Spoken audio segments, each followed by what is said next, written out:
Hello and welcome to the Connect Cape Fear podcast, where people from all over the region come to this beautiful place that we call home. I am joined today by Kyle and Traci from Ellie Mental Health. Kyle, good morning. How are you today? I'm good. Good. How are you? Good. I'm great. It's a little chilly here in Wilmington. We would call this unseasonably cold here in Wilmington. Would you agree with that? I would agree with that. Although I was in Tennessee yesterday and we had a foot of snow in Tennessee, so it's not as cold as Tennessee, but it's still chilly for Wilmington. We decided when we moved here, we don't ever want to live in a place where snow comes to us. We'll go to snow. Right. I don't need it coming to visit. Totally We'll understand. go visit snow.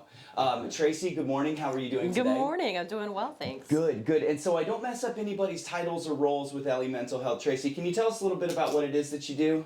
I'm a therapist, so I work with clients, children all the way up to the elderly, and provide therapy services. I also do some ADHD testing as well. Okay, great. Well then, please don't do too much testing right now with me. I am ADHD. I already know that. Fair enough. As you probably have concluded in the 20 minutes that we've spent together. How long have you been a therapist for, Traci? Gosh, 21 years. Yeah. A long time. And you were saying off camera you've been in Wilmington for 9. Uh-huh. What brought you here? The weather. Like the rest of us? Yeah, absolutely. Being from the Midwest, we decided that it wasn't the best fit for us anymore. My husband had just finished his PhD. He's a psychologist. He's also in the same industry. And we said, let's go someplace fun. So we came here and love it. I feel like a lot of people have chosen that over the past decade. And Wilmington was a well-kept secret for a long time. And then I think we're all pretty familiar with the statistics and the data. Like since 2020, the population boom in Wilmington has been out of this world.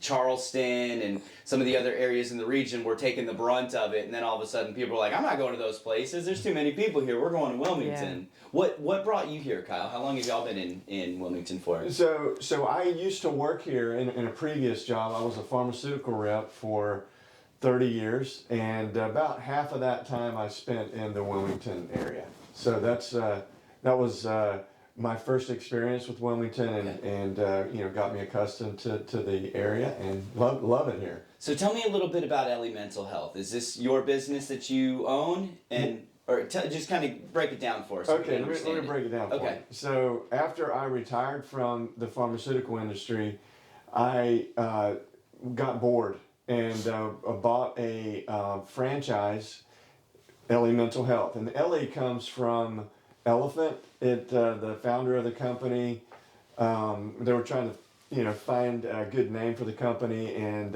like the fact how elephants nurture their own, but they also nurture other elephants that aren't their own.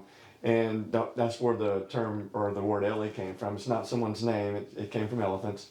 And so I bought the rights to 4 locations in the Wilmington area. We opened our first location in March of 2023 over on Delaney Avenue. Delaney Avenue. Well, congratulations. Thank you. On the business. You sound like a lot of retired people that I know, that they retire and then they're like, I need something to do. So if we can, we don't go too in depth on this because we want to talk more about Ellie, the work that you do, the communities that you serve. But Wilmington is a very vibrant small business town.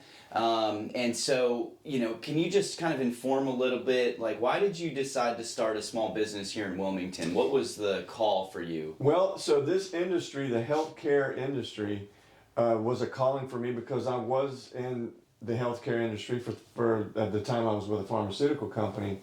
But I wanted to give back. I wanted to give back to the community where I used to work. And, I looked at a lot of different franchises, and this one just kind of suited me better than the other franchises I was looking for.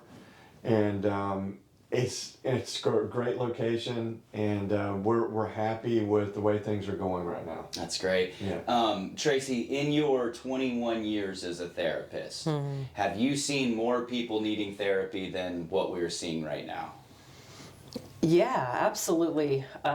And I would say it increases all the time. The more people, and is it more awareness of symptoms? Is it less stigma of things? And that's why people are seeking out therapy. But absolutely the demand has gone up, and we just see a lot of different clients with a lot of different needs. Can you, I mean, our country, our earth, the globe has been under a lot of pressure that's outside of individual people's control. You know, as a therapist, and we were talking about this off camera, Marine Corps veteran, I have a big Marine Corps veteran community here. Kyle, you are a Navy veteran yourself as well. So I sort of look at it from that worldview, that perspective.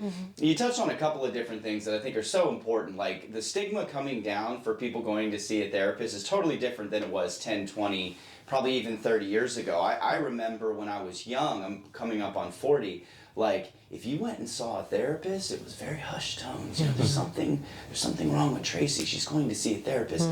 Totally different now. I talk to people all the time. With my wife being in, psychiatry too as well, and they're like, gotta go see my therapist. You know, we're wide open about going to go see it, which is a great thing. Yeah. We need people to talk to. Can you inform our audience a little bit about like how that stigma has been broken over the last couple of decades that you've been doing this? Absolutely. I think that there's more awareness. There's more people talking about it, especially young people.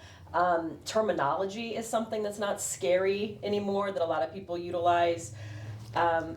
You talk about the military. I have a lot of military clients, which I think is fantastic because they're also seeing the need now that maybe back before they weren't seeing therapists as well. So I think that, and I also think that social media and things like that have had a big influence as well. It's a broad audience. People are talking about more of their concerns, needing more help, and it's just really helped us as well. The pandemic, one other component, brought online services, so to become such a big part of what we do as well, because anybody can have therapy at any time. Kyle, anything to add to that? Yeah. So the founders of Ellie Mental Health, they had two big things they wanted to make sure that us as franchise owners, they wanted to get across to us before we bought the franchise, and one of them was to destigmatize mental health. And the name of our business is Ellie Mental Health. We're in your face. We're not afraid of putting that on our sign. The other thing is we wanted to fill the gap because right now there are other places where people can go to get therapy, but there's a wait list. There's a long wait list, and in our clinic right now, there's not a wait list. So it's open to anyone seeking to have someone to talk to. That's great. Traci, I want to go back to something that you just talked about, and that was social media.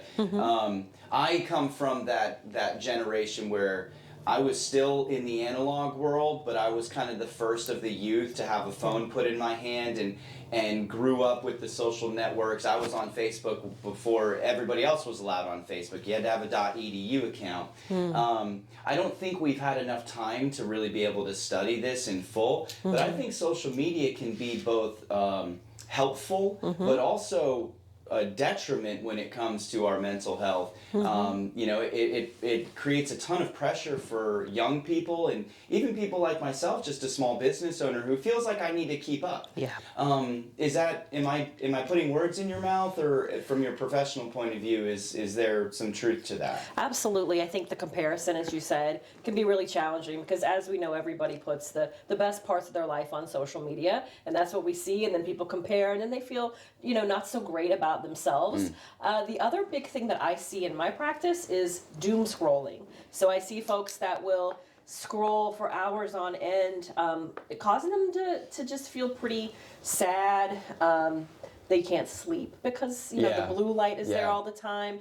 That's one of the biggest concerns that I see is they just have that almost addiction. How do you coach people through breaking that addiction? Because I become aware of it sometimes too. I'm like, my wife and I decided 2 weeks ago we were going to do like a fast for January. One of the things that we decided to give up was social media. Like we have to discipline ourselves to break away from it at times. How do you coach people that might be more addiction prone and might not have the self-discipline required to go, no, I'm deleting all these things off of my phone, I'm not going to look at it? What are some tips that you can give to folks that are feeling that pressure? Yeah, I mean, there's a couple of ways to look at it. So you can limit the time that you're on it, you know, and have those on your apps that you have the times.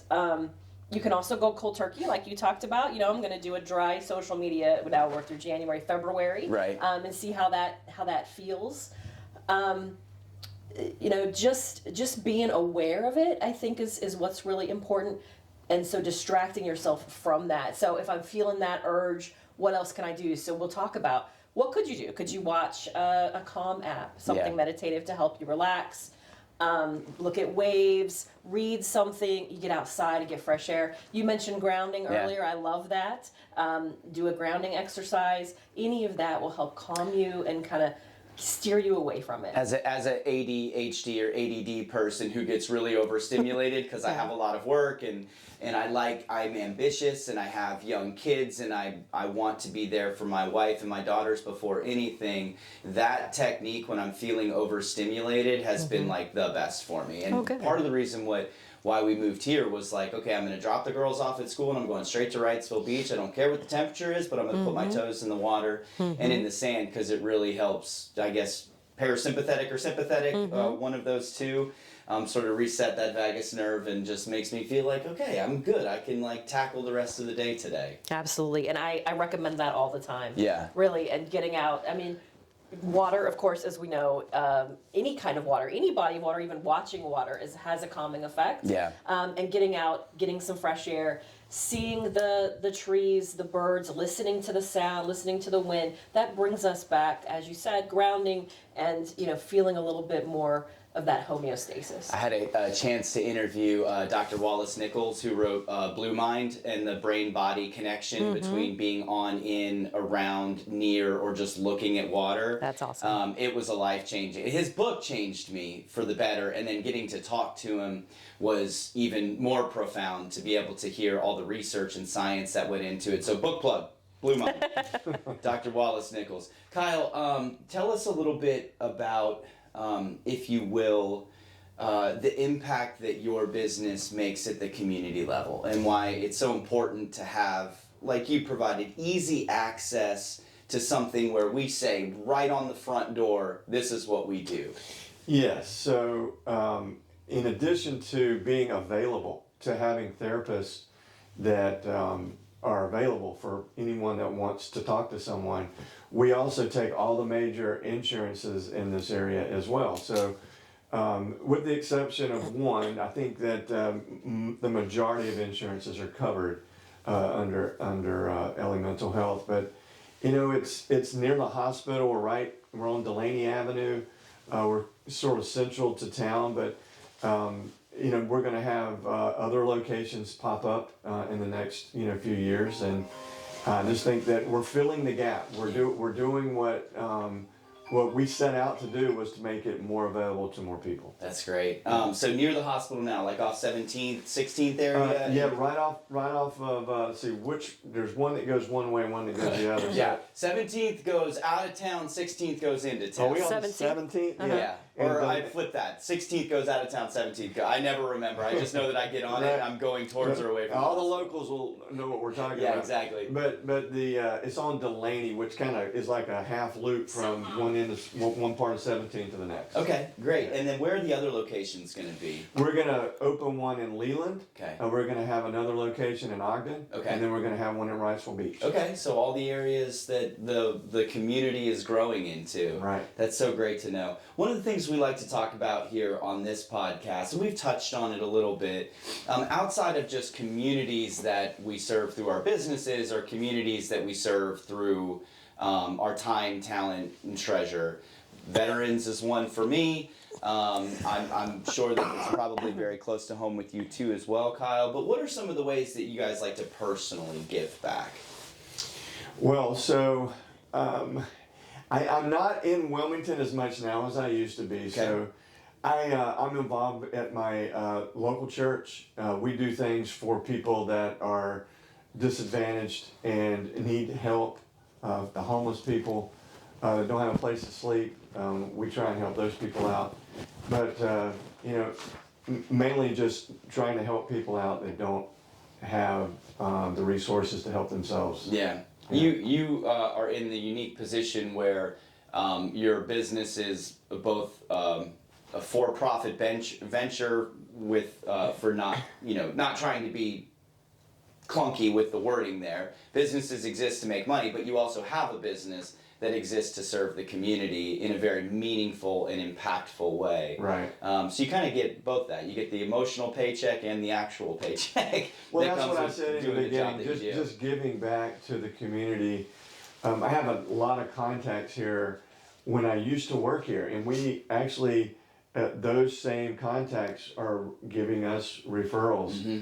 Because there's just not a lot of places that have openings right now. Yeah, so. yeah. My wife certainly sees it in her practice. They're like tapped out. And part of it is the huge population growth that we have coming here is probably one piece too. But then also, like you touched on, access. Just being able to find somebody. And Traci, maybe this will be kind of the last 4 or 5 minutes that we spend together. Something that I'm interested to know more about. If somebody is out there looking and they haven't tried therapy or they haven't found a therapist yet, or maybe they did and they were like, I just don't feel like I was gelling with that person, like what would you recommend for somebody who might be watching this in terms of how to seek out somebody that, I don't know if having similar principles or values is important in that therapist to patient relationship. Like what would you recommend to people if they're on the search? Yeah, and that's a great question. Every therapist has a profile that explains what they do. One thing that I find really, really important is asking about theoretical orientation and then researching a little bit about what that means. Okay. So therapists come from very different approaches, and if you don't buy into the approach they're coming from, it might not be the best fit for you. And so I always recommend that. Looking at do you want to be online? Do you want to be hybrid? Do you want to be face-to-face? I mean, there's a lot of different aspects to that. Look at the different types of therapy that they do. I mean, do your research. I think that that's important. Who do you gel with? Do you gel with somebody more your age? Do you gel with somebody a little bit younger or a little bit older? I mean, take those factors into consideration. We have on our website, it has all of our profiles and all of our information and what we do, and we all have these specific specialties. Once you say, okay, I think I have a couple of therapists I'm interested in, do a consultation with them. Yeah, send them a message and just say, hey, I'd love to talk to you, do a brief consultation, and just see how it goes, see how we fit. Is that like getting the free scoop of ice cream at Boom Pilates or Gelato or something? Like, let me taste before I go all in. Let me try before I commit. It is. And it doesn't have to be necessarily a phone call. It can just be a brief email. But I think that's the best way to see if they're a good fit or not. That's really great information and a perfect segue to how would people get in touch with you, Kyle, if they're interested in learning more about Ellie Mental Health or any of the therapists that you have on staff there. Where should we send people to that might be I'm going to defer most of that question to Traci, but we have a website, but there's also a phone number. They can fill out what's called a JOT form on the website if they just don't want to talk to somebody. And just to tag on to the previous conversation you two had, we have a system set up. It's called Ellie Match. So when a patient calls in to the call center, they try and do everything that Traci said. But if they're still not convinced that this is the right therapist for them, we try and match them with the therapist based on how they fill out the paperwork. It's like a Tinder or a Match.com for therapist-patient relationship. I love that, and I love that it's the branding is around elephants because I resonate with elephants. I know there's a lot of people that are probably watching. Normally, I don't know where it is. Somebody gave me a little elephant statue. We're still moving in here, and I like to keep it on my desk and just to look at it because they're, I just think they're a very special animal. One that's on my bucket list to actually get to go see in real life in person. Maybe we'll go to the Sahara together, or go to the savannah together. Let's do it. Traci, do you want to give out the website, contact information? Do you have that at your fingertips? It's elliementalhealth.com, and we are Wilmington. So you just do a search for Wilmington. It's very easy to find. All of us are also on Psychology Today. If you want to even dig a little bit deeper and look at our therapists, and all of our profiles are there. So it's great to check all the information out. That's awesome. Well, I want to thank you both for coming. Hopefully this wasn't too painful for you. Yeah, it was fun. Trying to make it fun and easy. Podcasting is fun. Great way to talk about some things, at least at a surface level, and then give people the opportunity to go a little bit more in depth. One takeaway for me is I'm going to go research theoretical orientation because I like big words stuck together that I don't understand, and so I'm probably going to go down the rabbit hole now of figuring out. Love it. But then I'm going to go home and I'm going to tell my wife and be like, babe, what do you know about theoretical orientation? And she'll love that. Yeah. She'll be excited. Makes me more interesting at a cocktail party, I guess. Right. Kyle, thank you so much for joining you. us. Traci, thank you for joining us Absolutely. and for what y'all do every single day. We really appreciate having services like you in our community. They're definitely important. That is going to do it for this episode of the Connect Cape Fear podcast. Until next time, go out and enjoy this beautiful place that we call home, and we'll talk to you on the next one. Thank you.